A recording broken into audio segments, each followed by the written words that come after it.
Hello, this is Michael Yeager with CEU Pro Courses. This course, wonderful course, on emotional freedom techniques, a process that was formulated by Gary Craig, who took Roger Callahan's idea, thought field therapy, and basically simplified it and created thought field therapy. So I absolutely love this process. I've been doing it for about 25 years, and I've been totally blown away ever since I've learned it on how simple the process is to help people release their attachment to whatever emotion they happen to be having. It could have been just happened, or it could have happened years ago. But what they're bringing in is a memory, and memory is whatever memory is, and they're thinking about it, and while they think about it, they're going to have an emotional response. If they can visualize it too at the same time, that's even better, because you get a picture and the words inside the head, and that's really what they're focusing on. You, the acupuncturist, never have to ask them or go into any of the psychology behind it. Just ask them to stay focused on whatever the problem is. And that is what does the work. And then the tapping, which I'll show you in a while, is what releases the energy associated with the thought. And there's tests that are given throughout the process, simple either kinesiology tests to help you, the therapist, help the client see and notice that the problem is in fact releasing. It's going away. They'll also have physical responses that they'll notice, and that'll also clue them into the idea that it's working, that it's going away, or that it's not working and it's staying stuck. And if it's staying stuck and not working that way, there's things that I'll show you that'll help you get them unstuck. People hold on to their problems for reasons, and it's identifying these reasons and then helping them realize that it's safe to release their attachment to whatever the problem happens to be. So I do love this. When I first learned it, I had my notes. You'll see that I'm reading my notes here, just so I can stay on task with this talk. But usually when you do therapy, you don't do notes. You just kind of work with the person. Well, I did notes, and I helped this guy release his anger and animosity that he had towards his father, which in this case it came out in the form of sadness that he had for years. And he came in to see a friend of mine, Newton, who was working with him with his rage and anger, and he was very angry and belligerent with his family, and that was pretty well cleared up when I got him. And what occurred with me is as soon as we got to the forgiveness side of the eye right here, and he was tapping on that and said, "I forgive my father." And as soon as he said that, he started going into tears. Couldn't believe it. I mean, instant tears, sadness, and he was releasing all this pent-up emotion that he had towards his dad. He did not like what his father did. He beat him with a belt periodically when the kid was trying to go to sleep, so he had this startle response. And so he had done a lot of work, and this was the last piece because he couldn't sleep at night. He still had that startle response. This cleared it up. 45-minute session, the guy went home, went to sleep, and continued to have good night's sleep after that. Did not reoccur. He released the emotion that was attached to that memory. And as far as I'm concerned, what occurs here is that the energy flows that has been blocked. And it's a thought that creates the block of energy initially. And so people get stuck and build this up over time. That's why their trauma responses can be so severe in life, because the pressure is built up. This releases the pressure. So, all emotions have energy charges. So in the slide, what it's showing is that these energy charges create the intensity of the emotion that the client has when they think about the issue. And all you're doing is asking them to have a thought about it, not to go into it in a particular way, not to articulate it in any particular way. In fact, if they start talking about it, in many cases, that'll decrease the level of intensity, because we lose so much in words. If we just think about it, we get the full picture, we get the full expression, we get everything that's right there in words. A picture is worth 1,000 words. And so it comes naturally to us when we see it. And so you're going to have them focus on that, and there'll be an emotional charge. The charge depends on how the individual related to the emotion itself, how they related to the event, what their memory is, what their perception is. and what their backlog of special events or similar events happens to be. And all these things are going on without them articulating it at all. It's just instantaneous, it's there. And that seems to be with every person on the planet. And so this charge is what creates the problem. And and we'll notice that when you have them rate their level of discomfort, a typical SUDS scale. And when they do that, it's on 0 is no discomfort at all, to 10 being out of their skin with discomfort. And so you're going to ask them to rate their level of discomfort when they think about the problem. And when they do that, also they're going to be noticing where they feel it in their body. Now, some people are not body aware, I promise you. They're just not body aware. It carries them around all the time, but they don't know they have one. They don't know what it feels like in their body. They've never been there before. And they have no consciousness of it. And so here you would ask, where do you feel it in your body? Now, a lot of people tell me that they feel it in their head. So my response to that is, if it wasn't in your head, where would it be? And if it's in their head, that's of course in the thoughts, but you want to bring it down to the body and relate it somewhere in the chakra system and the energy system there, and so notice where it is. Anyway, so now they have 2 ways of referencing this particular pain and discomfort that a thought, just a thought, has brought up. If the thought is overwhelming, if it's a 10 and they cannot manage that 10, and you don't want them in abreaction again, you just want them to have a level of discomfort they can manage, have them bring it down to a level they can manage. Just that statement, bring it down to a level you can manage, is brand new news to a lot of people, particularly survivors of trauma. They don't know they can bring it down to a level they can manage. They're just overwhelmed with it. So here they sense that it's okay to bring it down, that they're in charge of bringing that down. And you're not telling them that's going to go away forever. You're just saying bring it down to a level you can manage while we do this work. And in a thing called a forum that I learned about a long, long time ago, on the last day of the forum they say this. On the first day of Course in Miracles they say it. And the forum puts it like this: life is empty and meaningless. And that it is empty and meaningless is empty and meaningless. And in Course in Miracles, they have you look around the room and say that chair doesn't mean anything. That window means nothing. The coffee doesn't mean anything. So we realize that our meanings for every event is of our own creation. The events don't have any meanings in and of themselves. We get married to an event, we give it a meaning, and we decide that's what it means. That's never what it means. That's just what we think it means, how we've decided it means. And there's nothing wrong with giving anything a meaning at all. I'm just simply submitting that the meaning that people have given trauma in particular has been devastating, and that's of their own creation, although they don't know that. They use blame statements like "it made me feel," and as long as it makes them feel, then they can do nothing about the problem, because it's not theirs. It belongs to it, whatever that it happens to be.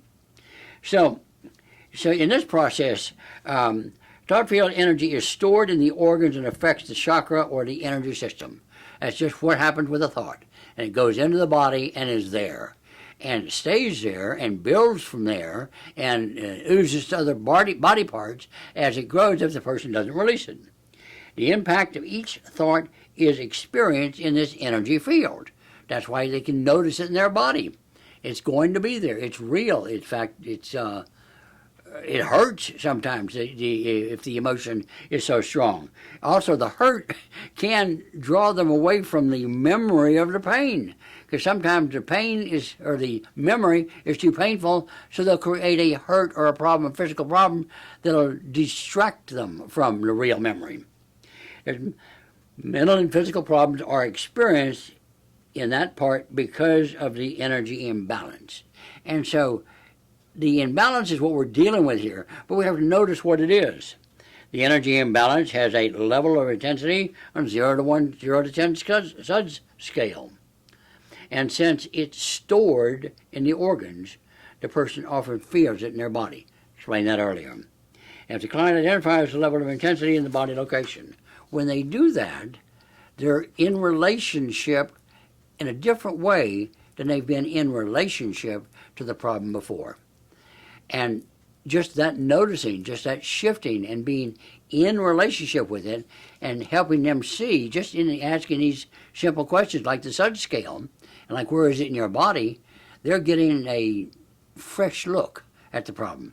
And nothing's changed, it's not gone away, there's no thing that'll ever be different about the problem, the event, the history, the fact will always be whatever the factual information was.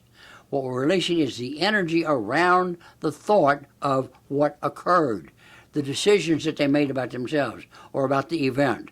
Like it was terrible, it was awful, it was the worst thing that ever happened. Well, who said so? In what book of law did all that come from?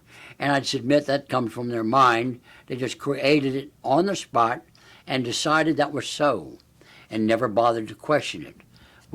People tend never to bother to question what's in their own head. They just get a thought and they act as if that thought's true.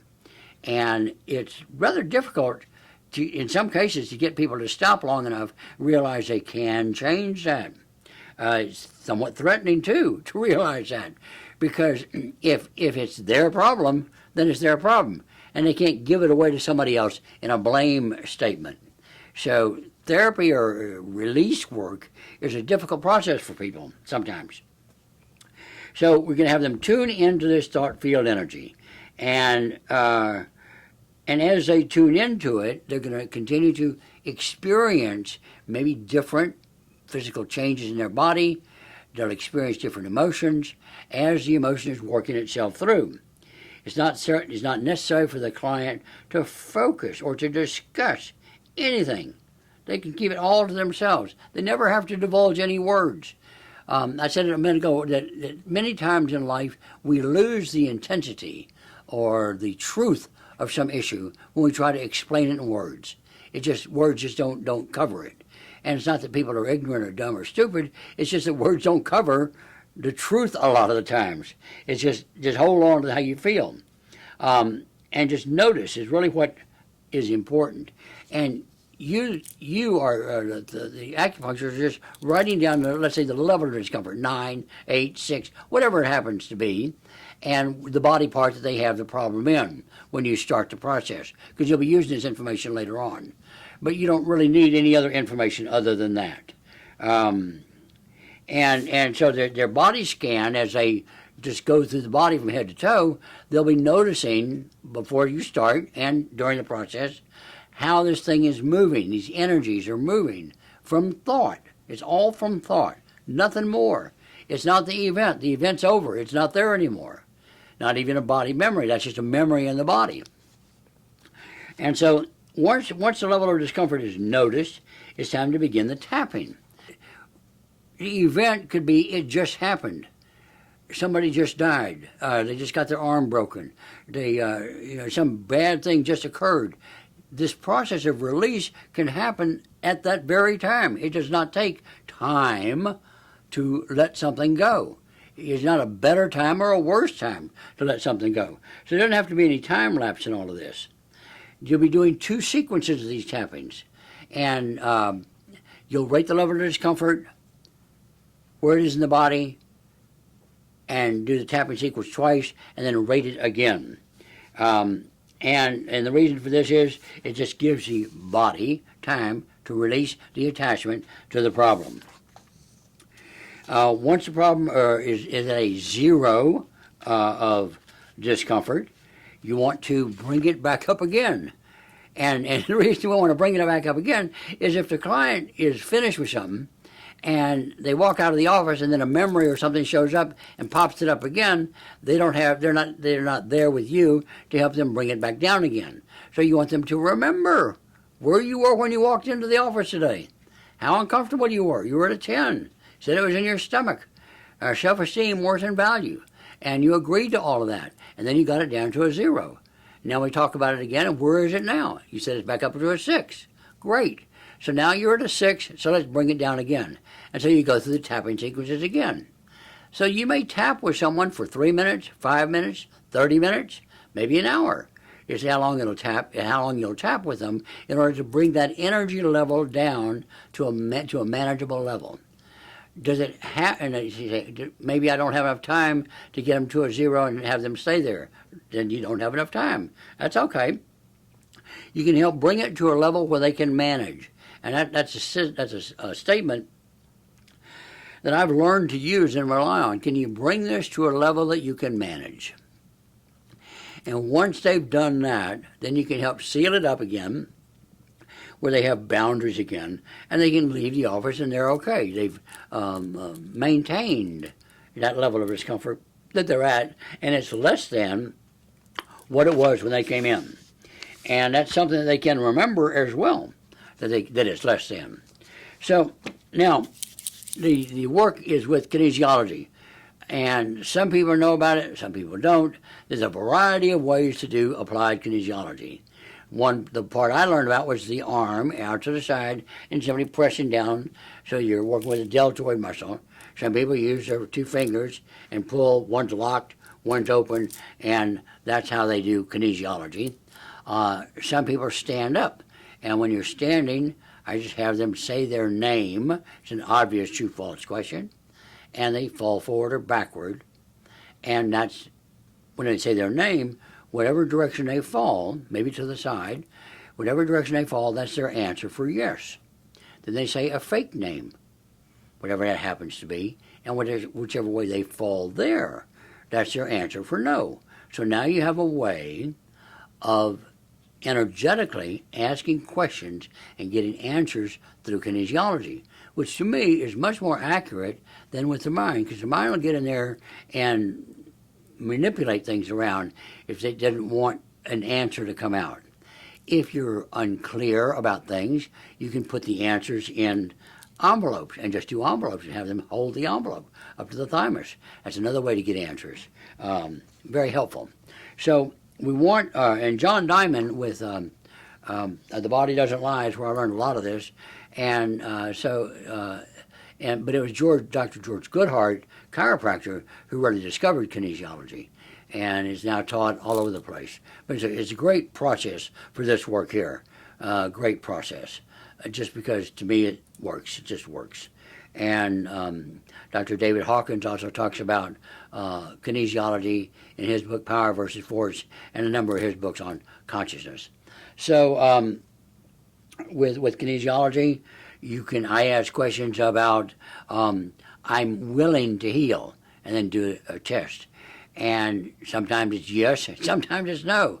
And they don't really have to say what the problem is, but I learned this from Durlacher in Freedom for Fear Forever, that I got the problem, whatever it happens to be, I'm willing to heal this, yes or no. And if it's no, that's okay, that's great, because now you've got a block. And if the client isn't going to allow someone into that space, you won't get in there. You just won't get in. They're not open to that. So in order to clear the block, you can do a number of things. One of them, very simple, is on the side of the thumb, index finger, middle finger, and the little finger, just while they're thinking about releasing their attachment to the problem. And then do the same thing on the other hand. Just all there, real simple, and have them breathe, of course, and then do it again. I'm now willing to release this problem, yes or no. If they're willing to release it, will they release it? And it's another way you can test. And if they're willing to release it, if they're able to release it, want to release it, and willing to release it, then according to the Sedona method, you can ask the question, when? And if the answer isn't now, then go back to the initial questions again. Am I willing to release this? Is it possible to release it? When? And so you do that 2 or 3 times just to break down the resistance they may have, these secondary gains. So sometimes when you're doing kinesiology or this work, the client, you might be getting the same answers to when you do kinesiology. Might be, my name is Michael, yes, my name is John, yes, and John should not be there.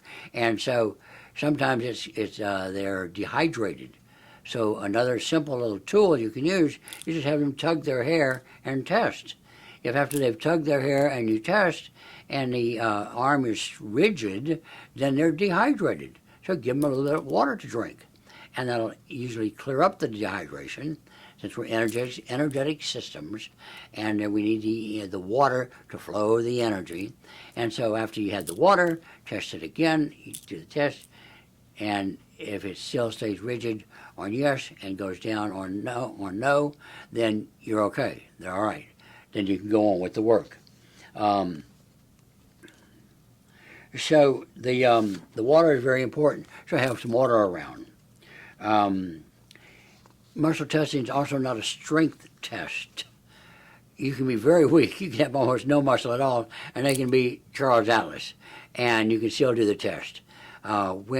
What's amazing about kinesiology is that when a lie is told, and the body will not lie, it gives. The muscle simply gives. I'm not saying it breaks and gives down. I'm not saying you slam it down to their side, but I am saying what was rigid, it now gives a little bit. And that's what you pay attention to. But every human being is going to be different in what feeling of giving is like.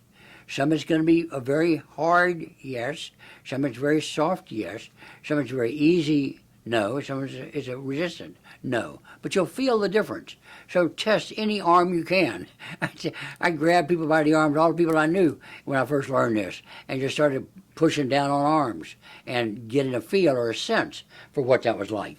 So anyway, so practice that. It'll help you a lot. So you push down, and you just, a gentle push. You don't want to strong arm them. You don't want to break their arm. You don't want to do anything like that. Just a steady push, about a pound, is all you're doing, pushing it down as you do that. And same with this. This will it'll just give if it's weak, and it'll say strong if it's strong. Same with going forward or backwards. That's not a strength test at all. And so there's a variety of ways you can do this. Again, I would encourage you to practice a bunch of them. Let's see. So when we start the tapping,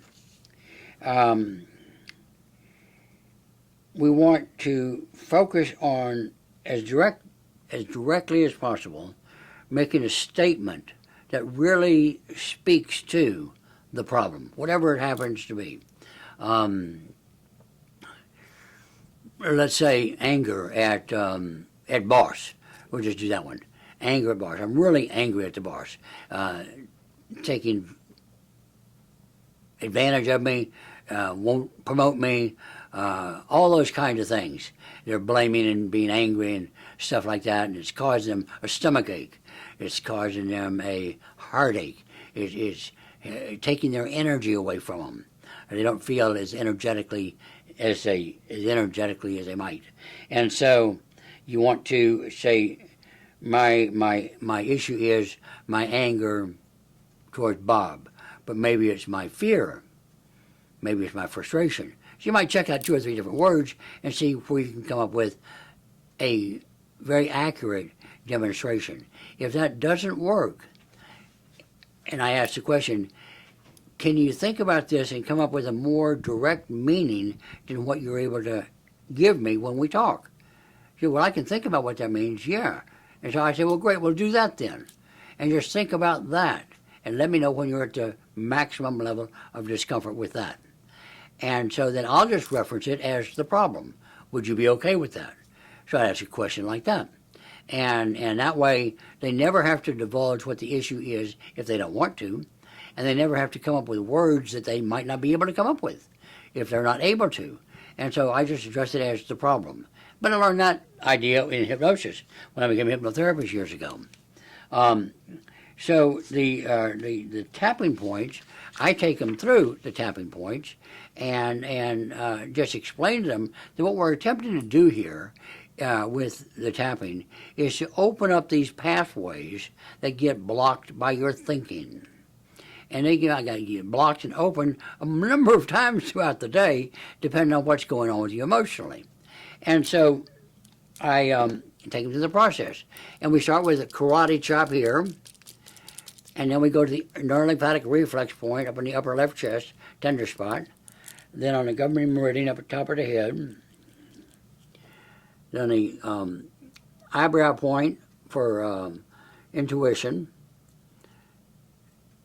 the sides of the eye for anger, rage, underneath the eye for anxiety, when you try to live in the future, underneath the nose for shame, feeling they are wrong and bad somehow. Underneath the lip, this is for toxic shame. I call it the mountain of shame that they've generated and created throughout their lives. They've built this thing, and since they built it, they can tear it down. The kidney meridian here to release and to flush out all this built-up toxicity that they've fed into, believed, worshipped, held on to for years. And I have them create a safe chamber within themselves that protects them from this, I call it sludge, slime, negative emotion. And it's encased on the inside of their chest, down their stomach, down their legs, out of their feet, and it flows out into the earth so that they don't step in it and nobody else does either. You can come up with your own system for that. That's just the one I use. And then 4 inches under the arm, spleen meridian, for self-esteem.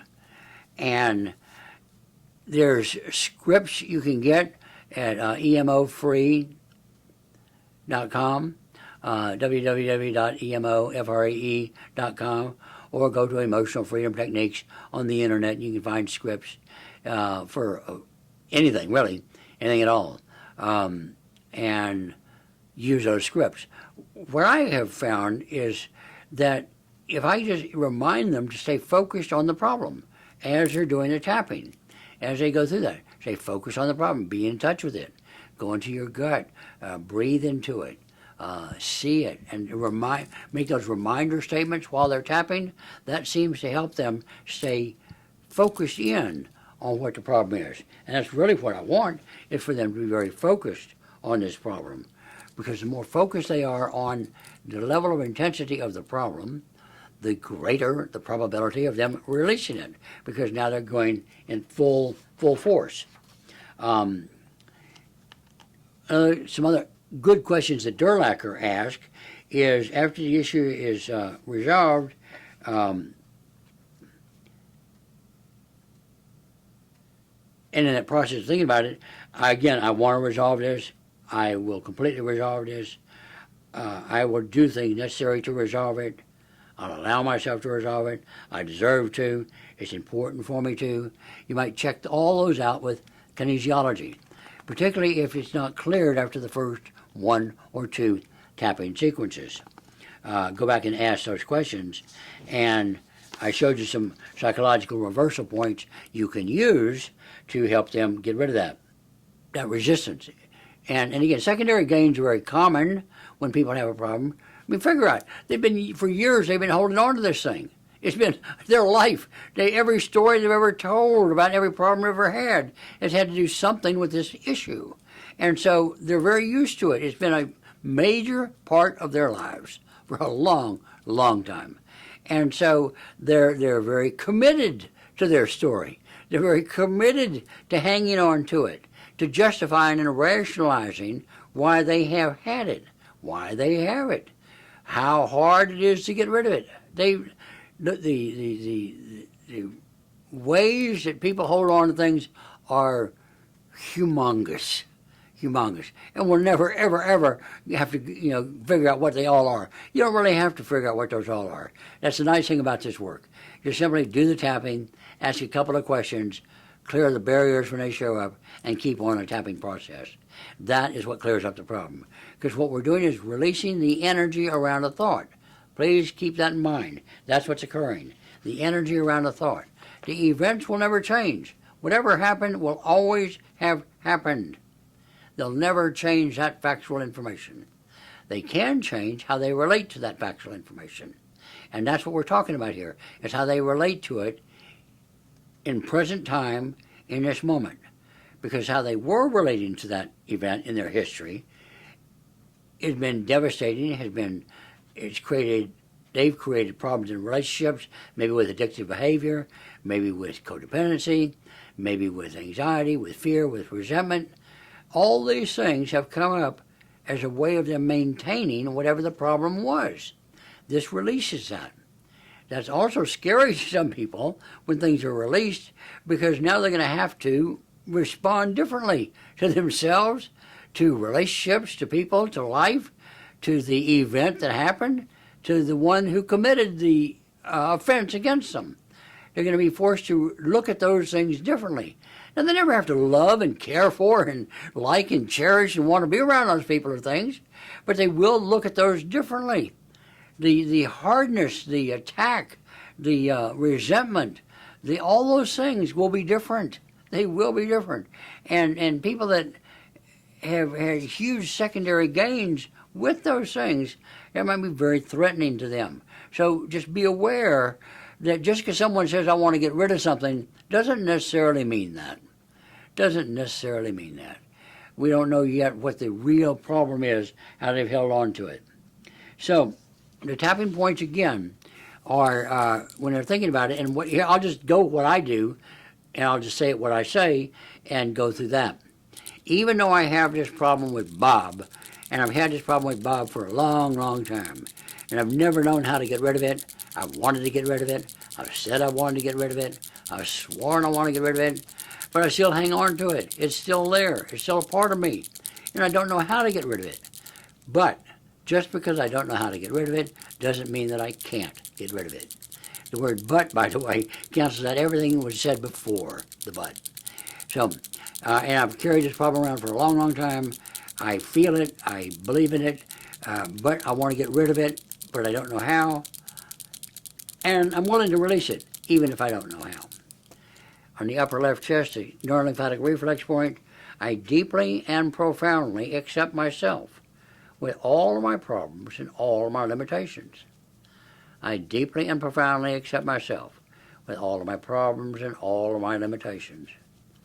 I deeply and profoundly accept myself with all of my problems and all of my limitations. In order for me to create something new, I have to create a space. So I'm simply opening up to the idea that I can make space for me available for the new answers or answers to come in. It's like a shelf that's got something on it. Well, I've got to get rid of the stuff. I've got to get the stuff off the shelf first before something new can come in. So I'm simply creating a space. That's it. Just an open space, a receptive space for the answers to come in when they come in their time and in their way. But I'm simply creating a space for them to land when they come in. Then on top of the eyes is intuition. Every human being has the gift of intuition. We all know that it's there, or many people know that it's there, and if you're quiet long enough, you'll sense that it's there. Intuition gives you answers many times, every time, long before sometimes you even have the question. But if you pay attention to your intuition, you generally notice that you're right. Now, people just have a hard time with intuition. Sometimes they assume things. They want it more than the intuition is saying that they really have it. So just learn to rely on, learn to notice your intuition and check it out, and that it is there for you. And if you give something over to your intuition to give you the answers, and wait, simply wait, the answers will come. On the side of the eye, right here in the temple, I forgive whoever hurt me or harmed me in any way. They were doing their best. Wasn't a very good best, but it was their best. And I release them with forgiveness and love. And I do this for my benefit, not theirs. I forgive whoever hurt me or harmed me in any way, whether it was on purpose or totally by mistake. They were doing their very best. No, it was not a very good best, but it was their best. So I release them with forgiveness and love, because that's easier on me to have forgiveness and love than it is anger and resentment, because that only hurts me. It never hurts them. I forgive whoever hurt me, regardless of what they did. Could be something hurt me. Could be if they're an addict. I forgive crack cocaine for destroying my life, heroin for destroying my life. It was doing what it knows how to do. It had nothing to do with me. It had to do with it. And it just does what it does. Nothing to do with me.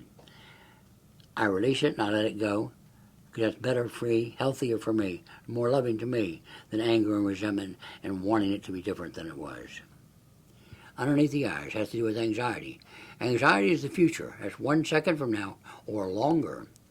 Anytime anybody lives in anxiety, lives in the future, they will always be anxious because it's not sure. You'll never know what's going to happen in the future. You can assume, you can wish, you can guess, but you'll never know because it's the future. So if you're in the future and you're feeling anxious, look at your feet. Your feet are planted in the present moment now. Look around the room that you're in or the space you're in and just connect with it. And just hold on to that connection. Realize that now is now. And this is the only time that there ever is. There isn't a past, nor is there a future. There's only now. Because if you're thinking about the past, you're doing that now. If you're thinking about the future, you're doing that now. Underneath the nose has to do with shame. Most important thing to realize about shame is that it is a lie. It's always a lie. It's never been true. It's a made-up idea that says there's something wrong with me. And there's a judgment about that. And the most important thing to remember about shame is that it is a lie. Then on the lip here, this is for toxic shame. You might have been carrying from birth or pre-birth. You might have been carrying it for years. And this is a mountain of shame that you've generated and created and built on because of the story that you've told about the event, the shameful events, how you felt bad about you, there's something wrong with you. You fed it year after year after year and made it as big as it is. Well, the nice thing about a mountain of shame is that you constructed it, you can deconstruct it. You can have it go away. You can make it disappear. Simply by working with it and simply allowing yourself to realize that it never has been true. That you constructed it for whatever reason, but you don't know why. Now you're releasing it. You're simply releasing it. Then on the collarbone here, this is where all the sludge, the slime, the toxicity of all these emotions gathering in your chest. And as it gathers in the chest, it's notice its color and its intensity and all the stories that go with it. And then release that going down your body, out of your legs, into the earth, so that you don't step in it and nobody else does either. And as you continue to breathe into this toxicity in your chest, noticing that your breathing is either labored or it's more free, but you're releasing this toxicity down your body, out of your legs, out of your feet, into the earth, so that you don't step in it and nobody else does either. And as this toxicity leaves you, you feel freer within your chest, your body, out of your legs, into the earth, so that you don't step in it and nobody else does either. Noticing that this chamber is always open, so that there's a constant drain now available for you to release this toxicity so it no longer has to build up within you. For once under your arms, this is standing up for yourself in your own power, being with you in your own power, standing up for you because you are you. Then back to here, and here again I said, I mentioned a lot of things when I was doing this initially, but have them just focus on the problem. Focus on getting rid of the problem would be the things you might say, just to get them focused on the problem, and focus on getting rid of the problem. And focus on loving yourself, or just tapping up here, and releasing all shame, all blame, all attachment to the problem, and then open up space, or just focus on being open to receive an answer. Could be what you would say. Notice that you have the ability to bring to you the perfect answer in the perfect time. Just listened would be what you would say, or just tapped here. On the sides of the eyes, anger, resentment, fear, frustration, toxicity, rage, blame, might be just words you would throw out. Underneath the eyes has to do with future, anxiety. Here you can just say anxiety, the anxiety of the future, releasing it, letting it go. There's to be shame, how you feel bad about you as a person for doing what you did or didn't do. And under the lip, for how you've built on that idea of shame, the lie of shame, over the years, making it bigger and bigger and bigger, giving it reason for it to be that way, and then releasing it. Since you constructed it, you can release it. In the collarbone, now releasing all the toxicity that you've been carrying. All these years, never finding a way out. Now it's got a way out. Down your body, out of your legs, into the earth, so you don't step in it, nobody else does either. And as you breathe into this toxicity, Notice that it is leaving. There's movement. It may be sudden movement, it may be slow movement, but there's movement going on, allowing you to release the toxicity of this attachment you've had to all this poison that you've carried within you because you never gave it a way out. Now you have a way out for it. Down your body, out of your legs, into the earth, so you're going to step in it, and nobody else does either. So you breathe into that, and if you like, bring in cool, fresh water at this time to wash out this cavity within you that's held this toxicity. And it rushes down to your body, out of your legs, into the earth, picking up any residue that's left behind. It cleans everything that's left behind it, and so you've got a clean system inside, down your body, out of your legs, into the earth, so that you don't step in it, nobody else does either. And standing up for yourself, being in your own power, taking you back into your own life, acknowledging that you are you. Who are you in your own self? Have them stop and take a breath.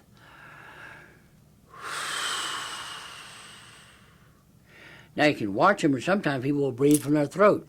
If that's what they do, have them breathe from their stomach. The more deep breath they can take in their stomach, the better off they're going to be.